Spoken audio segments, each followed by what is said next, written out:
கர்த்தருக்குள் பிரியமான எனதருமை சகோதர சகோதரிகளே, இயேசு கிறிஸ்துவின் ஈடு இணையற்ற நாமத்திற்கு ஸ்தோத்திரமும் துதியும் கனமும் மகிமையும் உண்டாவதாக. மீண்டும் ஒரு நாளிலே நீங்களும் நானும் இந்த வேதத்தின் வாயிலாக ஆண்டவருடைய சத்தியத்தின் அடிப்படையிலே ஒன்று கூடவும் தியானிக்கவும் பரத்தின் ஆசீர்வாதத்தை பெற்றுக் கொள்வதற்கும் ஆண்டவர் நமக்கு உதவி செய்திருக்கிறார். அவர் நமக்கு கொடுத்த ஜீவனுக்காக, சமாதானத்திற்காக, நேரத்திற்காக நாம் கர்த்தரை ஸ்தோத்தரிப்போம். நீங்களும் உங்களுடைய குடும்பத்தினர் அனைவரும் ஆண்டவருடைய கரத்திற்குள்ளாக, இரத்த கோட்டைக்குள்ளாக பத்திரமாக சுகத்தோடும் பலத்தோடும் இருக்க வேண்டும் என்று நான் இயேசுவின் நாமத்தினாலே உங்களை வாழ்த்துகிறேன், ஜெபிக்கிறேன். தேவனுடைய நாமம் மகிமைப்படுவதாக. இந்த நாளிலே ஒரு பிரசங்கம் என்று இல்லாமல் சிறிய வேத பாடமாக நான் உங்களோடு பகிர்ந்து கொள்கிற வேத பாடத்தின் தலைப்பு என்னவென்றால், காட்டி கொடுத்த கடிதம். காட்டி கொடுத்த கடிதம். நாம் தலைவணங்கி பிரார்த்தனை செய்வோம். சேனைகளின் தேவனாக எங்கள் கர்த்தாவே, இந்த அருமையான நேரத்திலும் நாங்கள் எந்த அளவுக்கு சத்தியத்திலே வாஞ்சையாய், கவனமாய், ரட்சிப்பு ஈடேற வேண்டும் என்ற நோக்கத்தோடு வாழ்கிறோம் என்பதை சற்று திரும்பி பார்க்கத்தக்கதாக இந்த சத்தியத்தை வேத பாடத்தை எங்களுக்கு தருகிறதற்காக உமக்கு நன்றி. ஆண்டவர், எங்களோடு நீர் பேசும். நான் அல்ல, பரிசுத்த ஆவியானவர் பேசட்டும். ஒவ்வொருடைய உள்ளமும் இயேசுவின் நாமத்தினாலே ஆசீர்வதிக்கப்பட ஆண்டவரே இந்த சத்தியத்தையும் அதற்கு ஆதாரமாக பயன்படுத்த வேண்டுமாய் இயேசுவின் நாமத்தில் ஜெபிக்கிறோம், ஜீவனுள்ள பிதாவே, ஆமென். கடிதங்கள் மிக மிக முக்கியமானது, அருமையானது, அத்தியாவசியமானது. ஒரு நபரை தொடர்பு கொள்ள வேண்டும், ஒரு நிர்வாகத்தை தொடர்பு கொள்ள வேண்டும், அல்லது ஒரு தகவலை பகிர்ந்து கொடுக்க வேண்டும் என்றால் இந்த கடிதம் மிக மிக மிக முக்கியமானதாக, அவசியமானதாக இருக்கிறது. அது காகிதத்தில் எழுதக்கூடிய எழுத்துக்களாக இருக்கலாம், அல்லது இப்பொழுது நவீனத்தில் வந்திருக்கக்கூடிய டெக்ஸ்ட் மெசேஜாக இருக்கலாம், அல்லது இமெயிலாக இருக்கலாம். எப்படி இருந்தாலும் கடிதம் ஒவ்வொருடைய வாழ்க்கையிலும் மிக மிக முக்கியமானதாக இருக்கிறது.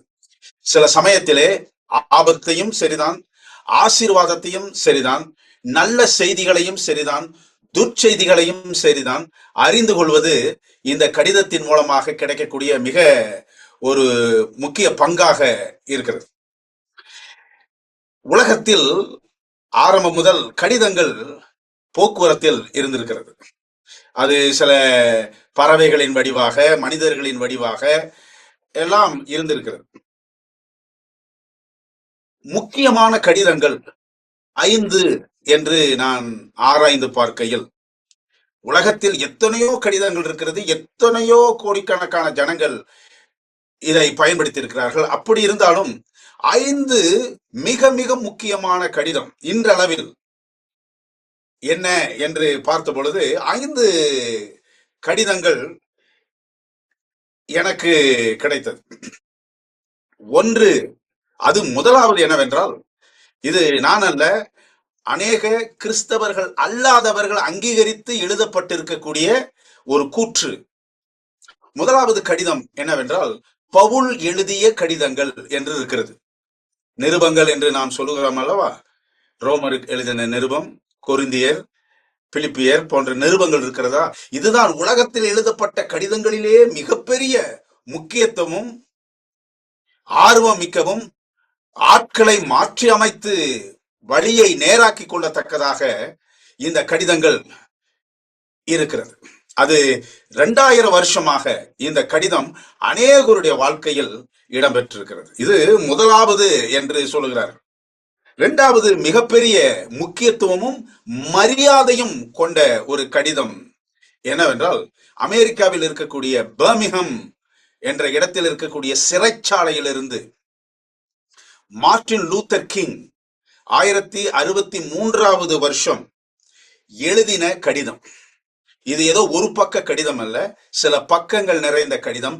இன்றும் அமெரிக்காவில் இருக்கக்கூடிய மனித உரிமை கழகம், ஹியூமன் ரைட்ஸ் மனித உரிமை கழகம், இன்றும் சில சமயங்களிலே மனிதர்களுடைய வாழ்க்கையில் நடக்கக்கூடிய சில உள்ளத்தை உருக்கக்கூடிய சம்பவங்களை பார்க்கும் பொழுது அவர்கள் இதற்கு எப்படி ஒரு முடிவை கொண்டு வருவது என்று அவர்கள் திண்டாடும் பொழுது, மார்ட்டின் லூத்தர் கிங் 1963 வருஷம் பர்மிங்ஹாம் சிறைச்சாலையிலிருந்து எழுதின கடிதத்தை ஒரு முறை வாசித்துக் கொள்வார்களாம். எப்படியாவது எங்கேயாவது ஒரு தகவல் அந்த கடிதத்தில் இருக்கும். ஆகவே இது அதிகமாக பயன்படுத்தப்பட்ட ஒரு கடிதம், முக்கியத்துவம் வாய்ந்த கடிதம் என்று சொல்லுகிறார். மூன்றாவது கடிதம், இன்று கத்தோலிக்க திருச்சபையை சார்ந்த அத்தனை பல்கலைக்கழகத்திலும் ஊழியர்களுக்காக படிக்கிற மாணவ மாணவிகள் அனைவருக்கும், அந்த வேதத்தை படிக்கிற அனைவருக்கும் பாடமாக கொடுக்கப்பட்டிருக்கிறது இந்த கடிதம். அந்த கடிதம் என்னவென்றால், போப் ஜான் பால் இரண்டாவது போப் ஜான் பால் அவர்கள் எழுதின டயஸ் டோமினி என்று சொல்லுகிற அந்த ஒரு கடிதம். நீங்கள் படத்தில் கூட பார்க்கலாம். அந்த ஒரு கடிதம் டயஸ் டோமினி என்று சொல்கிறது. அதாவது டே ஆஃப் த லார்ட், கர்த்தருடைய நாள், ஓய்வு நாள். அதற்கெல்லாம் அர்த்தம் டயஸ் டோமினி என்ற இத்தாலிய வார்த்தைக்கு நேரடி அர்த்தம் என்னவென்றால் டே ஆஃப் த லார்ட் அல்லது கர்த்தருடைய நாள். வேதத்துல நமக்கு ஓய்வு நாள் என்று நாம் வாசிக்கிறோம். அந்த கடிதம் எல்லா பல்கலைக்கழகத்திலும், கல்லூரியிலும், உயர்நிலை படிப்பு நிலையங்களிலும் இந்த கடிதம் இயங்குகிறது.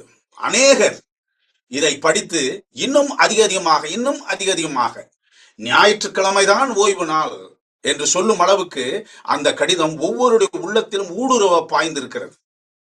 நான்காவது கடிதம், என்சைக்ளிக்கல் லெட்டர் லோடாட்டா சாய் என்று போப் பிரான்சிஸ் அவர்கள் எழுதின, அதாவது இந்த கிளைமேட் வார்னிங்ஸ், கிளைமேட் வெதர் இதெல்லாம் சில வருஷத்திற்கு முன்பதாக நடந்தது, எகிப்து நாட்டில எல்லாம் நடந்தது.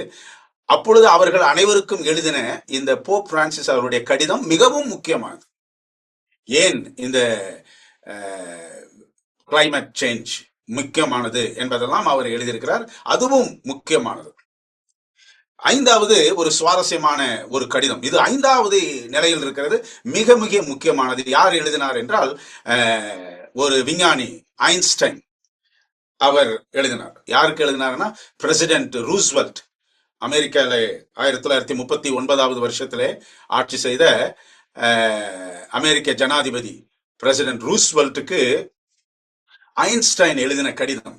எதை பத்தி என்றால், இது மாதிரி தயவுசெய்து இந்த அட்டாமிக் பாம், அணுகுண்டை பயன்படுத்தாதீர்கள், பெரிய ஏற்படுத்தும், அது எப்படி ஏற்படுத்தும், எதனால் அது பாதிப்பை உண்டாக்குகிறது என்ற விளக்கமான கடிதத்தை இன்றும் விஞ்ஞானிகள், சில ஜனாதிபதிகள், சில பிரதம மந்திரிகள் இதில் எடுத்து குண்டு போடு, இங்க போடு, இங்க யுத்தம் வரும் பொழுது அதெல்லாம் நடைபெறும் பொழுது ஒரு முறை இந்த கடிதத்தை பார்த்துக்குவாங்களாம். ஏன்னா எந்த சூழ்நிலையிலும் மனிதர்கள், அந்த இனம் அழிந்துவிடக் கூடாது என்பதற்காக. இப்படி 5 கடிதங்கள் மனிதனுடைய வாழ்க்கையை அசைக்கக்கூடிய முக்கியத்துவம் வாய்ந்த கடிதங்களாக கருதப்படுகிறது. இன்று நாம் அந்த 5 கடிதங்களிலே 3வது கடிதத்தை எடுத்து உங்களோடு பகிர்ந்து கொள்ள நான் விரும்புகிறேன். அதற்கு முன்பதாக ஒரு வசனத்தை நான் வாசிக்க விரும்புகிறேன். என்னவென்றால், வெளிப்படுத்தல் 12வது அதிகாரத்திலே 12வது வசனத்தை நான் உங்களோடு வாசிக்க விரும்புகிறேன். ஆகையால் பரலோகங்களே, அவைகளில் வாசமாய் இருக்கிறவர்களே, களி கூறுங்கள். பூமியிலும் சமுத்திரத்திலும் குடியிருக்கிறவர்களே, ஐயோ, பிசாசானவன் தனக்கு கொஞ்ச காலம் மாத்திரம் உண்டென்று அறிந்து மிகுந்த கோபம் கொண்டு உங்களிடத்தில் இறங்கினபடியினால் உங்களுக்கு ஆபத்து வரும் என்று சொல்ல கேட்டேன்.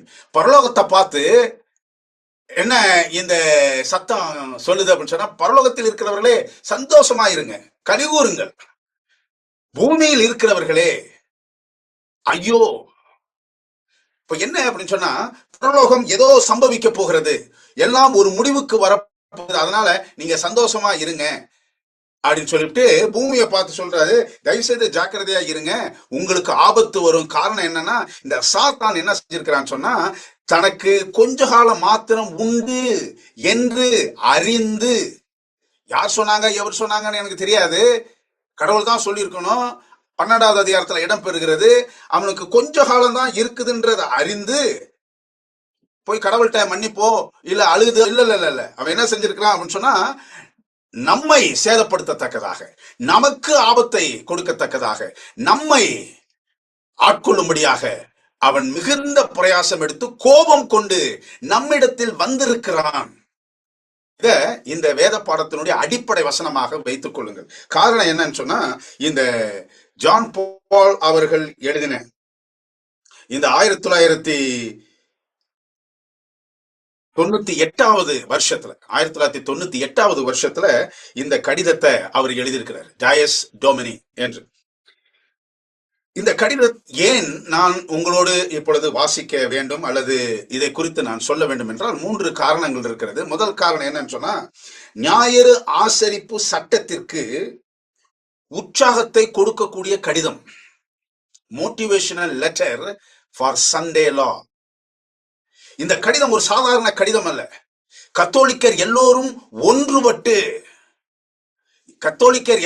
ஒன்றுபட்டு ஞாயிறு ஆசரிப்பை உலகத்தில் ஸ்தாபிக்க வேண்டும், கொண்டு வர வேண்டும், அதற்கு எல்லோரும் முயற்சி செய்ய வேண்டும் என்று சொல்லுகிற கடிதம் தான் இந்த கடிதம். உலகத்தில் ஆட்சி செய்த போப்புமார்களிலே மிகவும் மரியாதைக்குரியவர் இந்த 2ஆம் ஜான் பால். அதிக வருஷம் போப்பாக அவர் இருந்தவர். அவர் எழுதின ஒவ்வொரு எழுத்தும் மிக மிக மிக மிக முக்கியமான வரிகள். ஒரு கத்தோலிக்க ஒரு பாதிரியாரோ அல்லது மூப்பரோ அதை வாசிக்கும் பொழுது ரத்த ஓட்டம் மிகவும் வேகமாக இருக்கும், நரம்புகள் எல்லாம் புடைத்து வரும். ஏனென்றால் அந்த ஞாயிறு ஆசரிப்பு எவ்வளவு முக்கியம் என்பதும், அது சட்டமாக்கினால் உலகம் முழுவதும் அது ஆசீர்வாதம் பெறும் என்றும் நம்பிக்கையும் உற்சாகத்தையும் ஊக்கத்தையும் அது எழுதப்பட்டிருக்கிறது. 2வது என்னன்னா, ஞாயிறு ஆசரிப்பை காப்பாற்ற வேண்டும் என்று கட்டளை கொடுக்கிற கடிதம் அது. ஜஸ்விட் என்ற ஒரு வார்த்தை அல்லது ஒரு சமுதாயத்தை குறித்து நீங்கள் கேள்விப்பட்டிருக்கலாம். இந்த ஜஸ்வினுடைய காரணமே என்ன அப்படின்னு சொன்னா, கத்தோலிக்க கொள்கையை எப்படியாவது உயிர் கொடுத்தாவது அல்லது உயிர் எடுத்தே ஆவது காப்பாற்ற வேண்டும். அந்த கடிதம் அப்படிப்பட்ட ஒரு பயங்கரமான ஒரு கடிதம். என்ன? ஞாயிறு ஆசரிப்பை காப்பாற்ற வேண்டும் என்று கட்டளை கொடுக்கிற கடிதம். நீங்க என்ன செஞ்சாலும் சரிதான், இந்த ஞாயிறு ஆசரிப்பை மாத்திரம் தளர விட்டுறாதீங்க, உருக விட்டுறாதீங்க, விழ விட்டுறாதீங்க, அதை தூக்கி பிடிங்க அப்படின்ற மாதிரி கட்டளை கடிதம். அப்போ அந்த போப்பு நேரடியாக எழுதின கடிதம் சாதாரண வரிகள் அல்ல, சாதாரண மொழியில் அல்ல. அது ஒவ்வொரு ரத்தத்திற்குள்ளும், ஒவ்வொரு நாடி நரம்புக்குள்ளும், ஒவ்வொரு கத்தோலிக்க திருச்சபையினுடைய ஆத்மாவுக்கும் ஊடேறி போகிற ஒரு எழுத்தாக அது இருக்கிறது. 3வது என்ன அப்படின்னு சொன்னா, ஞாயிறு ஆசரிப்பு கடைசி கால மையமான நம்பிக்கை. இந்த வார்த்தை அடிக்கடி நம்ம கேட்டிருக்கலாம். It's a center of belief. யார் எழுதியிருக்கிறார்? 2வது John Paul, Dies Domini, day of the Lord, கர்த்தருடைய நாள் என்ற கடிதத்திலே அவர் எழுதியிருக்கிறது என்ன அப்படின்னு சொன்னா, 4 அதிகாரம் எழுதியிருக்கிறாரு.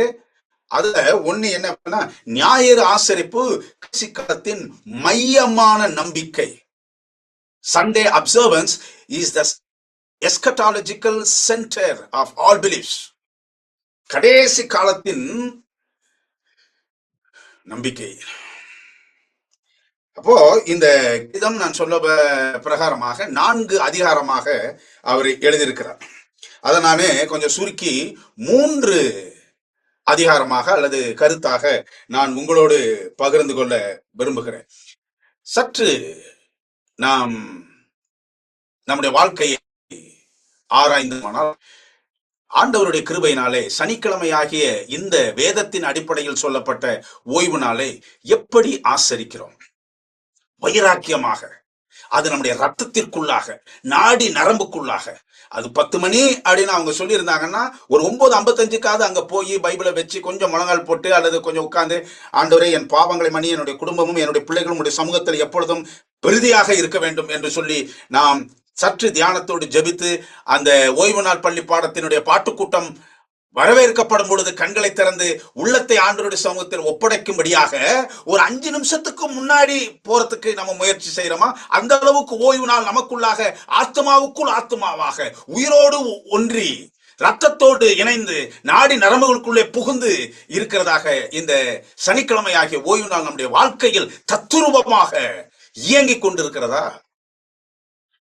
ஏன் சொன்னா நம்மை சுற்றி பல காரியங்கள் நடந்து கொண்டிருக்கிறது, நம்மையும் அறியாமல் நடந்து கொண்டிருக்கிறது. இத்தனை வருஷம் இப்படி ஒரு கடிதம் இருக்குதுன்றது எனக்கே தெரியல. சமயம் ஓய்வு நாளை குறித்து பாரப்பட்டு இருக்கும் பொழுது, சில சமயம் தவிர்க்கப்படும் பொழுது, சில சமயம் அது தவறாக என்னுடைய வாழ்க்கையில் நான் அபியாசிக்கும் பொழுது, ஆண்டவர் சில சமயங்களிலே உதாரணத்தை கொடுத்து, எந்திரிச்சு நில்லு, ஓய்வு நாளை கொஞ்சம் கூட நீ மதிப்ப இழக்கும்படியாக செஞ்சிடாது அப்படின்னு சொல்லிட்டு தட்டி கொடுத்து, ஊக்கம் கொடுத்து, உற்சாகத்தை கொடுத்து, உத்வேகத்தை கொடுத்து முன்னோக்கி செல்லும்படியாக ஆண்டவர் சில சமயங்களிலே இப்படிப்பட்ட எச்சரிப்பின் காரியங்களை காட்டினார். அதில் இதுவும் ஒன்று.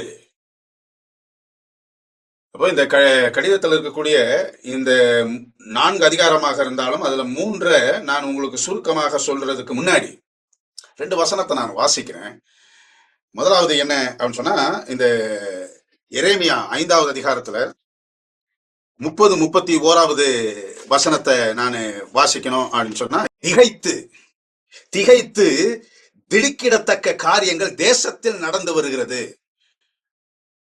நம்ம நினைச்சுக்கிட்டு இருக்கிறோம் சரி எல்லாம் ஓடிட்டு இருக்குது, இந்த உக்ரைன் ரஷ்யா இது மாதிரி தான் யுத்தம் நடந்துகிட்டு இருக்கேன்ட்டு. ஆனா இன்னைக்கு மாணவர்கள் இந்த கடிதத்தை கையிலே வைத்துக் கொண்டு எப்பொழுது அழைப்பு வரும், ரத்தமின்றி சத்தமின்றி யுத்தம் வருகிறது என்பது போல, எந்த சத்தம் இல்லாமல் எந்த யுத்தம் இல்லாமல் அழகாக, எனக்கு ஒருத்தர் சொல்லுவாரு வாழைப்பழத்துக்குள்ள ஊசி குத்துற மாதிரி, அது அழகாக இந்த ஞாயிறு ஆசரிப்பு சட்டத்தை கொண்டு வருவதற்கான ஊக்கத்தை தரக்கூடிய கடிதத்தை உலகம் பறைசாற்றுவது எங்களுடைய தலையாய கடமை. திகைத்து திடுக்கிடும் காரியம் உலகத்தில் நடந்து வருகிறது. தீர்க்கதரிசிகள் கள்ள தீர்க்க தரிசனம் சொல்லுகிறார்கள், ஆசாரியர்கள் அவர்கள் மூலமாய் ஆளுகிறார்கள். இப்படி இருப்பது என் ஜனங்களுக்கு பிரியமாய் இருக்கிறது, ஆனாலும் முடிவிலே என்ன செய்வீர்கள்? பயங்கரமான ஒரு கேள்வி. அதே போல எசேக்கியேல் 7வது அதிகாரத்தை நீங்கள் பார்க்கும் பொழுது, எசேக்கியேல் 7வது அதிகாரத்திலே 5-6வது வசனமும் 25வது வசனத்தை நான் வாசிக்கிறேன். உலகத்துல நம்மை சுற்றி, நம்மை குறித்து, நம்மை நோக்கி ஆபத்து காரியம் வந்திருக்கிறது. காரணம், ஒருத்தன் நம்மளுடைய எதிராளி மிகுந்த கோபம் கொண்டு, அது உங்க மேலையும் சரிதான், என் மேலையும் சரிதான், உங்க குடும்பத்தின் மேலையும் சரிதான், என்னுடைய குடும்பத்தின் மேலே சரிதான், கோபம் கொண்டு பயங்கரமான காரியங்களை கொண்டு வருகிறான். கர்த்தராகிய ஆண்டவர் சொல்லுகிறது என்னவென்றால், தீங்கு வருகிறது, இதோ ஏகமான தீங்கு வருகிறது, முடிவு வருகிறது, அது உண்மையில் நோக்கமாய் இருக்கிறது, இதோ வருகிறது. 25வது வசனத்தை பாருங்க. சங்காரம் வருகிறது, அப்பொழுது சமாதானத்தை தேடுவார்கள், ஆனாலும் அது கிடைக்காதான். அப்போ இந்த கடிதத்தை நம்ம வாசிக்கிறது எந்த அளவுக்கு இந்த வேதத்தின் ஓய்வு நாளை நீங்களும் நானும் ஏற்றுக்கொண்ட இந்த சனிக்கிழமை ஆகிய ஓய்வு நாளுக்கு எப்படிப்பட்ட குந்தகம், பாதகம், பங்கம் வரப்போகிறது என்பதை இந்த கடிதத்தின் மூலமாக நாம் படித்துக்கொள்ள முடியும். முதலாவது என்ன அப்படின்னு சொன்னா, இந்த டயஸ் டோமி அப்படின்றதுக்கு என்ன அர்த்தம் அப்படின்னு சொல்லிட்டு நான் ஏற்கனவே சொன்னேன்னா, கர்த்தருடைய நாள், ஓய்வு நாளை பத்தியே அவர் ஒரு கடிதம் எழுதியிருக்கிறார். அவர் மரிப்பதற்கு 7 வருஷத்திற்கு முன்பதாக எழுதப்பட்ட கடிதம் இது. அது இன்றும் எத்தனையோ பேர், போப் பிரான்சிஸ் கூட கடிதம் எழுதியிருக்கிறார், எத்தனையோ போப்புமார்கள் கடிதம் எழுதியிருக்கிறார்கள். ஆனால் இந்த ஒரு கடிதம் தான் கத்தோலிக்க திருச்சபையிலும் சரிதான், பல்கலைக்கழகத்திலும் சரிதான், கல்லூரியிலும் சரிதான், ரெக்கை கட்டி பறந்து கொண்டிருக்கிறது ஒவ்வொரு மனிதனுடைய இதயத்தில், கண்களில். இந்த ஓய்வு நாள், சனிக்கிழமை ஆகிய ஓய்வு நாள், பழைய ஏற்பாட்டிலும் சரிதான், புதிய ஏற்பாட்டிலும் சரிதான், இதுதான் ஓய்வு நாள் இதற்கு மிஞ்சினதும் அல்லது குறைந்ததும் இல்லை. ஓய்வு நாளை பரிசுத்தமாய் ஆசிரிக்க நினைப்பாயாக என்று எழுதப்பட்டிருக்கிறது. அதை வாசிப்போம். யாத்திராகமம் 20வது அதிகாரம் 8-9வது வசனத்தை வாசிக்கும் பொழுது, 6 நாளும் நீ வேலை செய்து உன் கிரியைகளெல்லாம் நடப்பிப்பாயாக, 7ஆம் நாளோ உன் தேவனாகிய கர்த்தருடைய ஓய்வு நாள். அதிலே நீயானாலும் உன் குமாரனானாலும் உன் குமாரத்தியானாலும் உன் வேலைக்காரனானாலும் உன் வேலைக்காரியானாலும் உன் மிருக ஜீவனானாலும் உன் வாசல் இருக்கிற அந்நியனானாலும் யாதொரு வேலையும் செய்ய வேண்டாம். ஏன் அப்படின்னு சொன்னா, அந்த ஓய்வு நாள் கர்த்தருடைய நாள், டயஸ் டொமினி. அதைத்தான் அவருடைய தலைப்பா எழுதியிருக்கிறார், கர்த்தருடைய நாள். வெளிப்படுத்தல் 1வது அதிகாரம் 10வது வசனத்துல கூட அந்த வார்த்தை வருது. என்னன்னு சொன்னா, கர்த்தருடைய நாளில் ஆவிக்குள்ளானேன். யோவான் எழுதுறார். அப்பொழுது எனக்கு பின்னாலே எக்கால சத்தம் போன்ற பெரிதான ஒரு சத்தத்தை கேட்டேன். அப்போ இந்த கடிதத்தினுடைய முதல் பகுதியை நான் ஒரு சுருக்கமா அந்த புஸ்தகத்துல இருந்து, அந்த கடிதத்துல இருந்து எடுத்து அதை கத்தோலிக்க தமிழாக்கத்திலே உங்களுக்கு நான் கொடுத்திருக்கிறேன். பாருங்க. ஞாயிறு, ஞாயிறு படைத்த இறைவனையும் உயிர்த்தெழுந்த ஆண்டவரையும் கொண்டாடும் நாள். புரியுதுங்களா? இது எப்படிங்க? ஞாயிறு என்ன அப்படின்னு சொன்னா, படைத்த இறைவனையும், கிரியேட்டர் காட், படைத்த இறைவனையும் உயிர்த்தெழுந்த ஆண்டவரையும் கொண்டாடும் நாள். அடுத்தது பாருங்களேன். ஞாயிறு நினைவு கூறுவது என்ன அப்படின்னு சொன்னா, படைப்புக்கு பின் இறைவன் ஓய்ந்தது. 2வது அதிகாரம் ஆரம்பமே ஆண்டவர் எல்லாவற்றையும் சட்டத்தையும் 6 நாட்களுள்ளே படைத்து 7ஆம் நாளிலே அவர் ஓய்ந்திருந்தார்.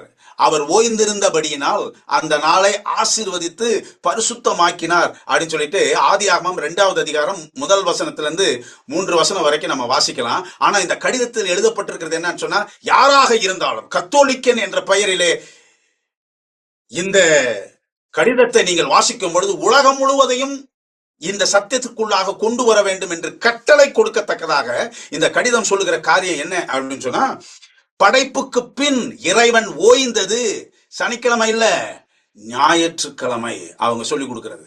நம்மளை சுத்தி என்ன நடந்துட்டு இருக்கு பாத்தீங்களா? அப்போ ஒரு கத்தோலிக்கருடைய மனதிலே, சிந்தனைகளிலே, எண்ணங்களிலே என்ன அப்படின்னு சொன்னா, ஆதியாகமம் 2வது அதிகாரத்தில் ஆண்டவர் ஓய்ந்திருந்தார்.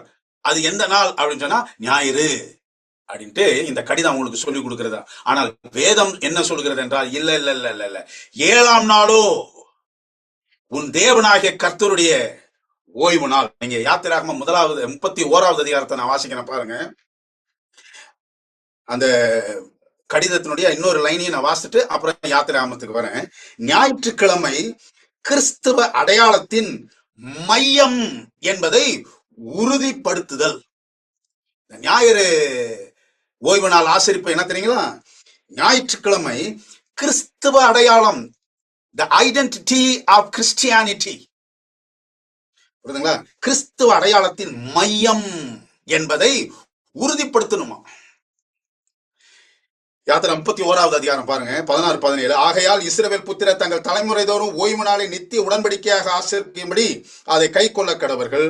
அது என்றென்றைக்கும் எனக்கும் இஸ்ரவேல் புத்திரருக்கும் அடையாளமா இருக்கும். ஏன் என்ன அப்படின்னா, 6 நாளைக்குள்ளே கர்த்தர் வானத்தையும் பூமியும் உண்டாக்கி 7ஆம் நாளிலே ஓய்ந்திருந்து பூரித்தார் என்றார். சீனாய் மலையிலே அவர் மோசையோடு பேசி முடித்த பின் தேவனுடைய விரலினால் எழுதப்பட்ட கற்பனைகளாகிய சாட்சியின் 2 பலகைகளை அவனிடத்தில் கொடுத்தார். ஓய்வு நாள் என்னன்னா, ஆண்டவர் இந்த உலகத்தை படைத்தார், அவர் ஓய்ந்திருந்தார், அவர் பூரித்தார் என்பதற்கு அடையாளம் என்ன அப்படின்னு சொன்னா, இந்த சனிக்கிழமையாகிய ஓய்வு நாள்.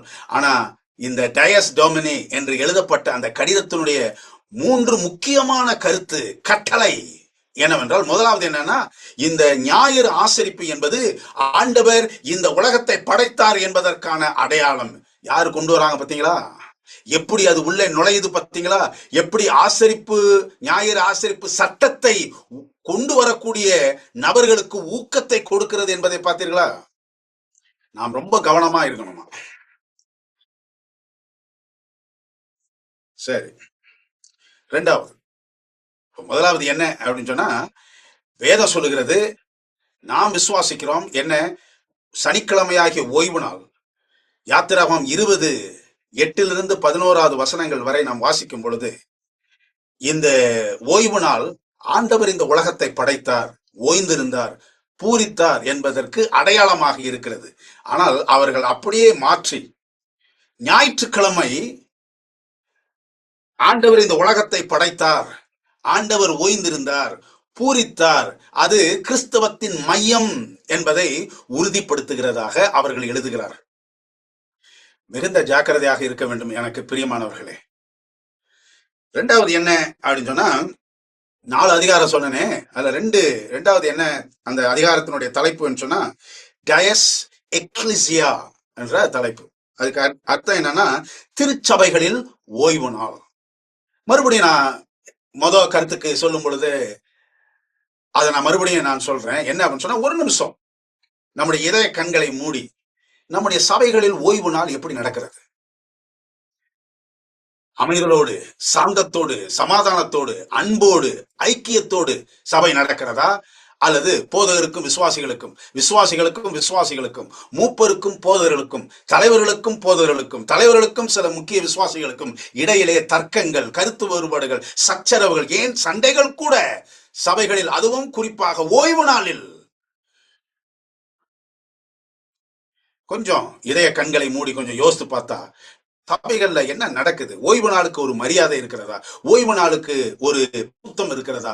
ஓய்வு நாளுக்கு ஒரு அக்கறை, மதிப்பு, மரியாதை, தேவன் அந்த இடத்தில் இருக்கிறார், தேவன் ஆசீர்வதித்திருக்கிறார், அதை பரிசுத்தப்படுத்தியிருக்கிறார் என்ற பரிசுத்த குணங்கள் அந்த ஓய்வு நாளிலே நம்மிடத்திலிருந்து புறப்பட்டு மற்றவர்களுக்கு வெளியாக்கம் செய்யப்படுகிறதா?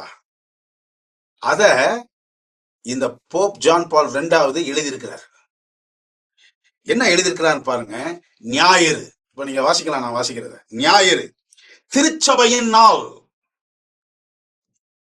ஞாயிறு திருச்சபை ஒன்றிப்பின் நாள், ஒற்றுமைப்படுத்தக்கூடிய நாள். எது? வேதத்தில் நமக்கு கொடுக்கக்கூடிய சனிக்கிழமை இல்ல, அவர் ஞாயிற்றுக்கிழமை கொண்டு வந்து இந்த ஞாயிற்றுக்கிழமை ஆசரிப்பு அவ்வளவு முக்கியமானது. ஏன் அப்படின்னு சொன்னா, இது திருச்சபையின் நாள், திருச்சபை ஒன்றிப்பின் நாள். விசுவாசிகள் கூடும்போது திருச்சபை தெளிவாக காணப்படுகிறது. அதனுடைய முக்கியத்துவம் என்ன அப்படின்னு அவங்க சொல்றாங்க. என்னன்னா, பொதுமக்களின் செயலில் ஈடுபாடு, குருக்கள் மற்றும் ஆயர்களின் பங்கு. அப்ப போப்பு என்னதான் ஊக்குவிக்கிறாரு அப்படின்னு பார்த்தா, பங்கு திருச்சபை, மையமான வழிபாடு, சரியான மற்றும் மரியாதையான திரு வழிபாடு, வர்ஷிப், சர்ச் சர்வீஸ். அவர் சொல்றாரு எப்ப நடக்கணும் இதுல. அப்ப பாருங்களேன், யூதர்களின் சபாத்திற்கு, அதாவது சாபத்து, ஓய்வு நாள், யூதர்களின் ஓய்வு நாளுக்கு மாற்றாக இருந்து அதன் ஆழ்ந்த அர்த்தத்தை நிறைவேற்றுகிறது. நம்ம இதெல்லாம் இப்படியெல்லாம் யோசித்து ஓய்வு நாளை நம்ம ஆசரிக்கிறோமா? ஆலயத்திற்கு ஓய்வு நாள் காலையில வரும் பொழுது நல்ல அழகா ட்ரெஸ் பண்ணியிருக்கிறோம், அதுல சந்தேகம் கிடையாது. நல்ல பிள்ளைங்களோட வரோம், அதுல சந்தேகம் கிடையாது. எண்ணங்கள், நம் உள்ளத்தில் இருக்கக்கூடிய இந்த ஓய்வு நாளை குறித்தான ஆவி எப்படி இருக்கிறது? மற்றவர்களை, சக விசுவாசிகளை பார்க்கும் பொழுது ஒரு அன்பின் ஊற்றெடுக்கிறதா நம்முடைய இதயத்திற்குள்ளாக? இவர் அவ்வளவு ஆழ்ந்த கருத்துக்களோடு அவர் கடிதத்தை எழுதி வச்சிருக்கிறார். அதன் ஆழ்ந்த அர்த்தத்தை நிறைவேற்றுகிறது. என்ன அப்படின்னு சொன்னா, ஞாயிறு ஆசரிப்பு தான் வேதத்துல சபை கூடுகிற நாள், அப்படியெல்லாம் அவர் எழுதி வச்சிருக்கிறார். இதை வாசிக்கிறவங்க கத்தோலிக்கர் ஒருத்தர் கூட இல்ல சனிக்கிழமை தான் சொல்ல மாட்டாங்க. மாறாக சனிக்கிழமையை ஆசரிக்கிறவனுக்கு கூட இவர்கள் அதிகாரத்தினாலும் வஞ்சகத்தினாலும் ஞாயிற்றுக்கிழமைக்கு இழுத்துக் கொள்வார்கள். அப்போஸ்தலர் நடபடிகள் 13வது அதிகாரம் 42, 44 வசனத்தை நான் வாசிக்கிறேன். என்ன அப்படின்னு சொன்னா, அவர்கள் யூதருடைய ஜெப ஆலயத்திலிருந்து புறப்படுகையில் அடுத்த ஓய்வு நாளில் இந்த வசனங்களை தங்களுக்கு சொல்ல வேண்டும் என்று புறஜாதியார் வேண்டிக் கொண்டார்கள். 44வது வசனம். அடுத்த ஓய்வு நாளிலே கொஞ்சம் குறைய பட்டணத்தார் அனைவரும் தேவ வசனத்தை கேட்கும்படி கூடி வந்தார்கள். என்ன? ஓய்வு நாள்ல, சனிக்கிழமையில. ஆனா இவர் எழுதி வச்சிருக்கிறது என்ன? நான் என்ன சொல்றேனோ அதுதான். ஞாயிற்றுக்கிழமை சபை கூடுகிற நாள், ஞாயிற்றுக்கிழமை தான் திருச்சபையின் நாள், ஞாயிற்றுக்கிழமை தான் ஒன்றிப்பின் நாள். எவ்வளவு நம்மை சுற்றி நடக்கிறது என்பதை தெளிவாக நாம் கவனத்தில் வைத்து கொள்ள வேண்டும். சரி, கடைசியாக நாம் போகும் பொழுது முதலாவது என்ன அப்படின்னு சொன்னா, கர்த்தருடைய நாள், படைப்பின் நாள் என்று வேதத்தில் போட்டிருக்க. அவங்க சொல்றாங்க இல்ல இல்ல, ஞாயிறு தான் படைப்பின் நினைவு சின்னம். ஆண்டவர் படைத்தார் என்பதற்கு அடையாளம் ஞாயிறு ஆசரிப்பு.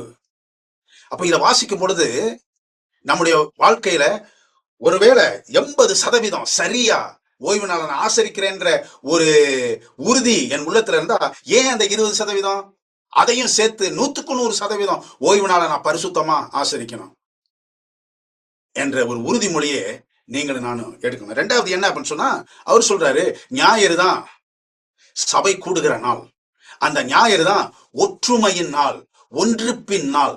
அந்த ஞாயிற்றுக்கிழமை தான் யூதர்களுடைய ஓய்வு நாளினுடைய ஆழ்ந்த அர்த்தத்தை உறுதிப்படுத்தும் நாள். அதை கவனிச்சுக்கணும். மூன்றாவது கடைசியா என்ன அப்படின்னு சொன்னா, அந்த அதிகாரம் 3. முதல் அதிகாரம் என்ன அப்படின்னு சொன்னா டயஸ் டொமினி, ரெண்டாவது என்னன்னா டயஸ் எக்லிசியா, மூணாவது என்னன்னா டயஸ் கிறிஸ்டி. அப்படின்னா கிறிஸ்துவும் ஓய்வு நாளும் ரெண்டும் ஒன்றானது. இயேசு கிறிஸ்து எனக்குள் இருக்கிறார் என்றால் ஓய்வு நாளும் எனக்குள் இருக்கிறது என்று அர்த்தம்.